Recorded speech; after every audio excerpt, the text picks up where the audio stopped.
እና ምን ጾመው ለምንድን ነው ካላችሁ ሰው ለመሆን ነው የምንጾመው። እንደ ሰው ያለ አስደናቂ ፍጡር የለም። ሶስት ነገሮችን አካቶ የተፈጠረ ነው። ሰው መልአክ ነው፣ ሰው ነው፣ ሰው እንስሳ ነው። በቀን 3 ጊዜ የሚበላ ሰው እንስሳ ነው። በቀን 2 ጊዜ የሚበላ ሰው ነው። በቀን 1 ጊዜ የሚበላ ሰው ደግሞ መልአክ ነው። አይምሯችን እየበላ ማሰብ አይችልም ነው የምላችሁ። እኔ እውነቴን ነው። ሐኪምም ካለ እዚህ መጥቶ መከራከር አሁን ደፍርሰናል። መብላት ደፍራሳ ጭንቅላት ነው ያለ እና የምናስበው ነገር ሁሉ ደፍራሳ ነው። ሰው መሆን ከፈለጋችሁ ጾሙ። አውሬ መሆን ከፈለግ ብላ አይራሳ። የስስት ሰይጣን የሚባል አለ። የስስት ሰይጣን የሚባለው ብሉ ቢልና በጾም ጊዜ የምግብ ሽታ የሚያመጣ ይገርማችኋል። ጾም ሸቷችሁ የማያውቀው ሻይ ጧት ነው የሚሸጣል። የጾም ነበር አሁን የምንዘነጋ መጽሐፍ እየተመለከትን እንቅልፋችን የሚመጣ ማስተዋል የማንችል የተሰበክነው ስብከት እዚሁ እንደ ቆሎ ረግፎ የሚቀር ቤታችን አንጠልጥለ ነው እንዳሌል የሚያደርግ ምንድን ነው? ስለማንጾም። ጾም ምን ይጠቅማል ብትሉ ይሄ የነቢያት ጾም አሁን ህዳር ጾም የምንለው ምን ጾመው ከእግዚአብሔር ጋር የሚያነጋግር ጾም ነው። እንግዳው ከእግዚአብሔር ጋር መነጋገር የሚፈልግ ይጾም። ከሰይጣንና ከስጋው ጋር መነጋገር የሚፈልግ ደግሞ ይብላል። ምርጫው ይናል። መብራት ኃይል ልትከፍሉ 6 ሰዓት ነው ወረፋ የምትይዙ። ይቀነስ በሉና እስኪ ይቀንስላችሁ። አይ ወረፋው ረዝሟል ብላችሁ እስኪ ነው። አይ ወረፋው በዛ አልከፍልም ብትሉ ምን ይሆናል? እኔ አላውቅም የሚሆነው ከተማ ስለማለት። ለምን ትልቁ ፍጥረት ትንሽ የሚበላበት ምክንያት የሰው ክብሩ ምግብ ስላልሆነ። አሳማ ብዙ ይበላል። አሳማን ግዛ ተብሎ የተፈጠረው የሰው ልጅ ግን ትንሽ ይበላል። አህያ ብዙ ይበላል። አህያን የሚነዳት የሰው ልጅ ግን ትንሽ ይበላል። አንድ አቅማዷ ፉርሽካ የበላችውን አህያ ግማሽ እንጀራ የበላ ሰውዬ ነው የሚነዳት። አየሁ ሆዳ ያከብርም ጌታ ሆድ ያስነዳል። እንደ አህያ ሆዳም ከሆናችሁ ትነዳላችሁ። እውነቴን ነው። እግዚአብሔር የጻፈውን መጽሐፍ ተቀበለ። ቀለል ያለ ምስለ እናንተ እኮ ከዘፋኝ ስታስፈርሙ አይደለም ያውቃችሁ። ዘፋኙን ፈርምልኝ ስትሉ አለምቱ ሽልማት የሌለው ጾም የለም። የጾሙ መጨረሻ ላይ ሽልማት አላችሁ። ሽልማቱ ግን እናንተ በሚገባችሁ በማይገባችሁ መንገድ ነው እንጂ በህሊናችን ሰሌዳ እንዲጻፍ ከፈለጋችሁ ጾሙ። መደንቆር ከፈለጋችሁ ብሉ። እንግዲያማ ሞት እንዳያየን ከፈለጋችሁ ጾሙ። የሆነ ያልሆነውን እያጠራቀመ 24 ሰዓት ያለ ጾም የሚበላ ሰው መጽሐፍ መመርመር አይችል፣ አይገባው። መጽሐፉን ሁሉ የሚተረጉመው እንደ ሐሳቡ ነው። እንደ ሐሳቡ ነው የሚተረጉመው። መወደድ ራሱ እንዲያውን አንዳንድ ሰው አለ እኔ እንደው በየሄድኩበት ሰው አይወደኝም የሚል ሰው ጾሙ። ጭብጥ የማታክሉ ሰዎች ናችሁ። እንደ ሺህ ትፈራላችሁ ስትጾሙ ነው። ጾም ማለት ያለ ሰይፍ የሚዋጉበት ረቂቅ የብርሃን ሰይፍ። ጾም ጾሜ ምን እጠቀማለሁ? ስለዚህ ጥቅሙን ብነግራችሁ በመጣችሁበት መንገድ የምትጠቀሙበትን ነገር በዚህ ዘመን አንድ ነገር ሲያደርግ ሰው ምን ይጠቅመኛል የሚለው ጭንቅላቱ ሁሉ በመንፈሳዊ ሕይወት እንኳን ሳይቀር የንግድ ሐሳብ ነው ያለው። ጸበሎቹን እንኳን መድበን እንኳን እየጨረስናቸው ነው። የእንትና ጸበል ለእንትን ይጠቅማል፣ የእንትና ጸበል ደግሞ ለእንትን ጥሩ ነው እያለ እና ምንድነው ለሆነ ነገር ምን ይጠቅመኛል የምንለው። እኔ ግን ማሳያችሁ መንፈሳዊ ጥቅሞቹን እንድናውቀው ነው።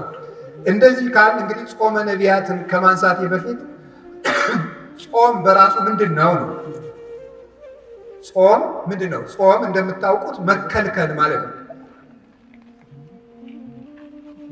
ጾም ብሂል ተካልኦተ ብእሲ እመብል ወኃጢአት። ጾም ማለት ከኃጢአትና ከምግብ መከልከል። ጾም ቢባል ቃል በቃል ሲተረጎም ጾም ማለት መከልከል፣ መታቀብ፣ መሰብሰብ፣ መቆጠብ ማለት ነው። መከልከል፣ መታቀብ፣ መቆጠብ፣ መሰብሰብ ነው ጾም ማለት። ይሄ ቃል በቃል ሲፈታ ቃል በቃል ጾም የሚለው ግሱ ዝም ብሎ ሲፈታ ቃሉ እንዲፈታ። መንፈሳዊ ትርጉም ሲሆን ደግሞ ከኃጢአት ከምግብ በታወቀ ጊዜ በጊዜ ውቅ በታወቀ በተለካ በተሰፈረ ጊዜ ከመብልና ከኃጢአት መከልከል ጾም ይባላል።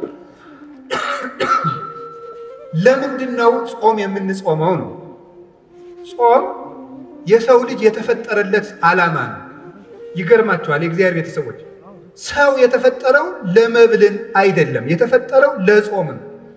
እና ምን ጾመው ለምንድን ነው ካላችሁ ሰው ለመሆን ነው የምንጾመው።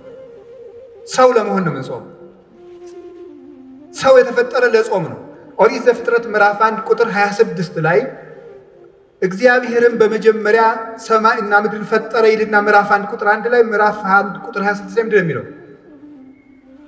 ንግበር ሰብአ በአርአያነ ወበአምሳሊነ፣ እግዚአብሔርም ሰውን በአርአያውና በአምሳላችን እንፍጠር አለ። በአርአያችን በአምሳላችን እንፍጠር አለ ይላል። ታውቃላችሁ፣ ይሄን ጥቅሱን የማታውቁትን አይደለም።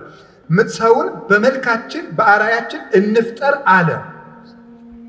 እግዚአብሔርን መስለን የተፈጠርነው። እግዚአብሔር ይበላል አይበላም? ምዕመናን እስኪ ተናገሩ እንጂ ይበላል አይበላም? አይበላም። እናንተ ዝም ብትሉ እኔ መሰክርለታለሁ። ይበላል አይበላም? አይበላም። ሰው ደግሞ በማን መልክ ነው የተፈጠረው? በእግዚአብሔር መልክ ነው የተፈጠረው።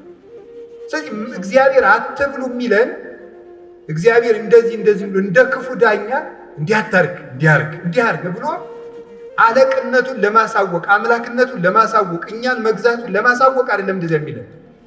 እንደዚያ የሚለን ሰው በእግዚአብሔር አምሳል ስለተፈጠረ እግዚአብሔር ደግሞ የማይበላ የማይጠጣ ዘላለማዊ ሕያው ከምግብ ውጭ የሆነ በዘላለማዊ ባህሪ የሚኖር ስለሆነ ያንን በሱታፊ አምላክ በጸጋ እሱ በባህሪው ሕያው የሆነበትን መልክ ለኛ ስለሰጠን እግዚአብሔር በክብሩ የማይበላ እንደሆነ የሰው ልጅ ሲጾም የእግዚአብሔርን ክብር ይሳተፋል እና ምን ይሆናል?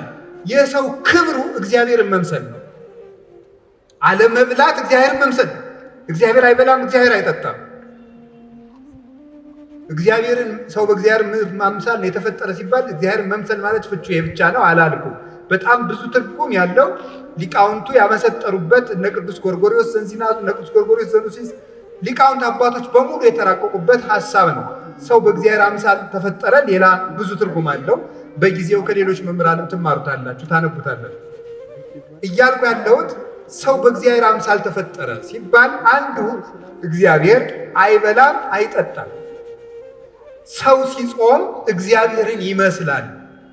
ስለዚህ መጾም እግዚአብሔርን የሚያስመስል የሰው ልጅ ክብር ነው ማለት ነው። ሰው ጾምን እየሻረ መብላት ሲጀምር እግዚአብሔርን መምሰሉን ነው እየተው የሚመጣው።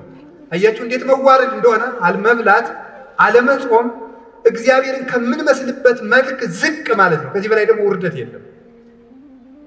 እግዚአብሔርን ከመምሰል በላይ ውርደት እግዚአብሔር የሰጠን የመጨረሻ ክብር ነው። ይገርማችኋል፣ መጨረሻ ላይ እኮ ከሞት ተለይተን ተነስተን የማንበላን ምን ሆነው ስንበላ ኑረን እንኳን ወደ አለመብላት ነው የምንሄደው። ስለዚህ ጾም መጀመሪያ እግዚአብሔርን መስለን የተፈጠርንበት ዓላማ ነው። መጨረሻ ላይ ጥቂት እየጾም ጾሙን እየጨመር መሀል ላይ ምግብ እየበላን እንቆይና መጨረሻ ላይ ወደማንበላበት እግዚአብሔርን ወደምንመስልበት መልክ እንሄዳለን። በሰማይ እያወስቡ ወይትዋሰቡ አላ ከመ መላእክት እግዚአብሔር ይነብሩ። በሰማይ አይበሉም አይጠጡም አያገቡም አይጋቡም፣ እንደ ሰማይ መላእክት ይኖራሉ። ምግብ ያልፍና አለመመገብ ይቀጥላል። የሚመገበው ባህሪያችን ይታደስና ባለመመገብ ኃይል መኖር ይጀምራል። ስለዚህ ልብ በሉ፣ መጀመሪያም የተፈጠርንበት መልካችን ነው፣ መጨረሻ የምንገባበት መልካችን ምግብን ትቶ መኖር ነው። እስመ ከርስ ለመብል ወመብልኒ ለከርስ ወእግዚአብሔር ይስዕሮሙ ለክልኤሆሙ።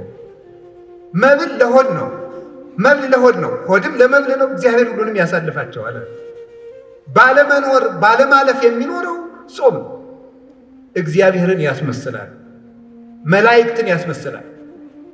መላእክት አይበሉም አይጠጡም። ሰው የሰማይ መላእክት ባልንጀራ ነው። መላእክትን የሚያስመስለን ህይወት አለመብላት ነው። ይገርማቸዋል። ሰው የእግዚአብሔር ሰዎች በጣም ሰው ልዩ ፍጡር ነው። እንደ ሰው ያለ አስደናቂ ፍጡር የለም። ሶስት ነገሮችን አካቶ የተፈጠረ ነው። ሰው መልአክ ነው፣ ሰው ነው፣ ሰው እንስሳ ነው። የነ ዳርዊንን እንስሳ አይደለም ያልኩት። ሰው መልአክ ነው፣ ሰው ነው፣ ሰው እንስሳ ነው።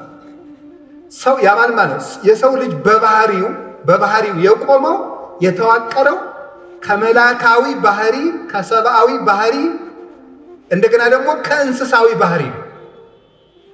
መላካዊ ባህሪ አለመብላት፣ አለመጠጣት፣ አለማግባት፣ አለመመኘት፣ አለማንቀላፋት እንደዚህ ያለው ነው። እንስሳዊ ባህሪ ደግሞ መብላት፣ መጠጣት፣ ማንቀላፋት፣ መመኘት፣ ፍትወት፣ ስጋዊ ፍላጎት፣ ይሄ ደግሞ እንስሳዊ ጠባይ ነው። ሰውነት ማለት ደግሞ ሁለቱንም መጥኖ መያዝ ማለት ይኸውልህ፣ ሰው መላካዊ ባህሪ ያለው፣ ሰው እንስሳዊ ባህሪ ያለው። መላካዊ ባህሪ የመላክ ብቻ ነው። እንስሳዊ ባህሪ የእንስሳ ብቻ ነው። ሰው መሆን ግን መላካዊ ባህሪንም ሰብአዊ ባህሪንም እንስሳዊ ባህሪንም መያዝ ነው። መላካዊ ባህሪ አለመብላት አለመጠጣት፣ እንስሳዊ ባህሪ መብላት መጠጣት። ሰውነት ደግሞ ማለት መላክም መሆን እንስሳም መሆን ነው። እንስሳዊ ባህሪ እንዳይጎዳ ትበላለህ፣ ትጠጣለህ፣ ታንቀላፋለህ፣ ትተኛለህ፣ ትነሳለህ፣ ታርፋለህ፣ ትመኛለህ። ሁሉም በመጠን ይደረጋል። መላካዊ ባህሪ ደግሞ መብላት አይፈልግም። ሰው ሁለት የሚጎዱ ባህሪያት ነው ያሉት። ዝም ብሎ የማይበላ ቢሆን እንስሳዊ ባህሪው ይጎዳና መራመድ ያቅተዋል፣ መስራት ያቅተዋል፣ ማሰብ ያቅተዋል፣ መተንፈስ ያቅተዋል፣ ሁሉ ነገር ማከናወን ያቅተዋል። ሰው ደግሞ እንስሳዊ ባህሪውን ብቻ ቢከተል ደግሞ ምን ይሆናል? ማቀድ ያቅተዋል፣ ሰማያዊ ነገር ማሰብ ያቅተዋል፣ መንጻት ያቅተዋል፣ ዝሙት ይሰለጥንበታል፣ ራሱን መግዛት አይችልም። ስለዚህ ምንድን ነው ማድረግ ያለበት? ሰውን ዝም ብሎ ሲበላ መላካዊ ባህሪው ይጎዳል። ዝም ብሎ ደግሞ አልበላም ቢል እንስሳዊ ባህሪው ይጎዳል፣ መቆም አይችልም፣ ይታመማል፣ ይሞታል። ምንድን ነው ማድረግ ያለበት? የሰው ልጅ ሁለት ምግብ ነው የሚያስፈልገው። ለመላካዊ ባህሪው መጾም አለበት። ለሰብአዊ ባህሪው ወይም ደግሞ ለእንስሳዊ ባህሪው መብላት አለበት። ለእንስሳዊ ባህሪው መመገብ አለበት። ለመላካዊ ባህሪው መጾም አለበት። ሰው በአንድ ነገር ብቻ ከኖረ መኖር አይችልም ነው። ሰው ነን እኛ። ሰው ይሄንን ያካተተ ነው። እንግዲህ የእግዚአብሔር ቤተሰቦች አሁን የግራ ጎናችሁ በቁስል ነፍሮ በስብሶ የቀኝ ጎናችሁ ብቻ እድሜ ሊቀጠልለት ይጠቅማቸዋል? አይጠቅም። እና ዝም ብሎ ሳይጾሙ መብላት ማለት ሰው አለመሆን ነው። እንዲሁ መጽደቁን ተውት፣